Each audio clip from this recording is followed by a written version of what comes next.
किया गया है। थानेसर से अशोक अरोड़ा को टिकट दिया गया है। गन्नौर से कुलदीप शर्मा को टिकट दिया गया। उचाना से ब्रिजेंद्र सिंह को टिकट दिया गया है। टोहाना से परमवीर सिंह को टिकट दिया गया। तोशाम से अनिरुद्ध चौधरी को टिकट दिया गया। महम से बलराम दांगी कांग्रेस के उम्मीदवार है और नांगल चौधरी से मंजू चौधरी को टिकट दिया गया है। बादशाहपुर से वर्धन यादव कांग्रेस के उम्मीदवार हैं। गुरुग्राम से मोहित ग्रोवर को कांग्रेस ने टिकट दिया है। तो देखिए, इससे पहले की अगर हम बात करें तो पार्टी ने अब तक 28 विधायकों समेत 41 कैंडिडेट्स के नाम का ऐलान कर दिया है। और इस खबर पर ज्यादा जानकारी के साथ मेरी सहयोगी छवि जुड़ गई है। छवि, देखिए, कांग्रेस की दूसरी लिस्ट का इंतजार जिस तरह से किया जा रहा था और कल ये इंतजार खत्म हो गया है। अब 9 उम्मीदवारों का ऐलान जो है दूसरी सूची में किया गया है। 9 उम्मीदवार के नाम का ऐलान कर दिया गया है। ऐसी खबरें चल रही थी और सबसे पहले हरियाणा न्यूज भी चला रहा था कि देर रात तक लिस्ट आ सकती है। वही हुआ, रात में लिस्ट आई जिसमें 9 उम्मीदवारों के नाम का ऐलान किया गया। पिछली जो लिस्ट थी उसमें 31 उम्मीदवार थे, उसके कुछ ही 1.5 घंटे बाद एक और उम्मीदवार के नाम का ऐलान किया गया। टोटल कांग्रेस ने अब तक 41 विधानसभा सीटों पर अपने उम्मीदवारों की घोषणा कर दी है। और कल की लिस्ट के बारे में बात करें तो शाम से पूर्व सीएम बंसीलाल के पोते अनिरुद्ध चौधरी को टिकट दिया गया है। उचाना कला सीट से बीरेंद्र सिंह के बेटे, जो कि केंद्रीय मंत्री बीरेंद्र सिंह, पूर्व केंद्रीय मंत्री, उनके बेटे ब्रिजेंद्र सिंह को टिकट दिया गया है। हालांकि लोकसभा में भी उनको टिकट की उम्मीद वो कर रहे थे, लेकिन उन्हें मिला नहीं, तो विधानसभा में उन्हें टिकट दिया गया। और साथ ही सबसे ज्यादा जो चौंकाने वाली बात है वो दूसरी लिस्ट में बादशाहपुर सीट है, वहां से वर्धन यादव को टिकट दिया गया है। वर्धन यादव राहुल गांधी के करीबी माने यूथ कांग्रेस के कोटे से ही टिकट मिला है। इसके साथ ही विनेश फोगाट हाल ही में कांग्रेस में शामिल हुई है, उन्हें जुलाना से टिकट दिया गया है। ये पहली लिस्ट की बात थी। और जब उन्होंने 6 सितंबर को अपनी पहली लिस्ट जारी की थी कांग्रेस में, तो उसमें 28 मौजूदा विधायकों को ही टिकट दिया था। टोटल मिला के अभी 41 हो चुके हैं। अब इनमें अगर बात की जाए कि खास क्या है, तो कांग्रेस की दूसरी लिस्ट में सबसे ज्यादा जाट चेहरे हैं। जैसे 4 जाट चेहरे हैं, 2 पंजाबी हैं, 2 ओबीसी हैं, 1 ब्राह्मण है। ये दूसरी लिस्ट की बात है। और अगर पहली लिस्ट की बात करें तो उसमें इसी के अकॉर्डिंग बात करें तो उसमें एससी जो थे वो 9 थे, जाट भी 9 थे और ओबीसी 7 थे, मुस्लिम 3, ब्राह्मण 2, सिख 1, पंजाबी 1।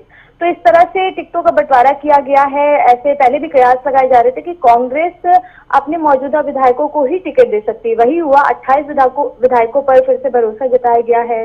अगर बड़ी बात की जाए कांग्रेस की लिस्ट की, तो भूपेंद्र हुड्डा गढ़ी सांपला किलोई से उन्हें प्रत्याशी बनाया गया है। गोहाना से जगबीर सिंह मलिक हैं, समालखा से धर्म सिंह छोकर हैं, जुलाना से विनेश फोगाट हैं।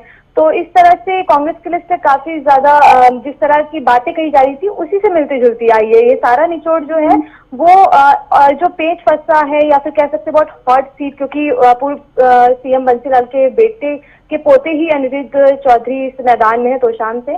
तो अगर दोनों लिस्ट को इक्वल किया जाए, इसमें सबसे बड़ी बात यह है कि पंजाबी चेहरे भी शामिल किए गए हैं, जाट भी शामिल किए गए हैं।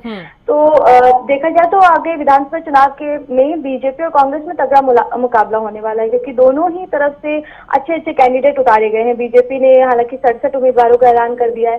कांग्रेस आज बीजेपी की दूसरी सूची भी आ सकती है। तो ऐसे बात करें तो कांग्रेस के धीरे धीरे करके 9 उम्मीदवार, 10 उम्मीदवार ऐसे करके सूची सामने आ सकती है। कुल मिला के 41 हो गए। आगे भी धीरे धीरे करके कांग्रेस सारी लिस्ट जारी कर सकती है।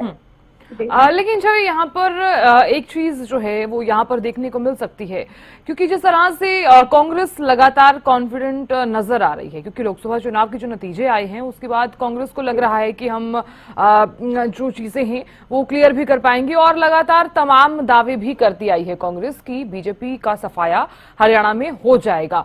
लेकिन ऐसे में कांग्रेस के सामने तो कई चुनौतियां हैं।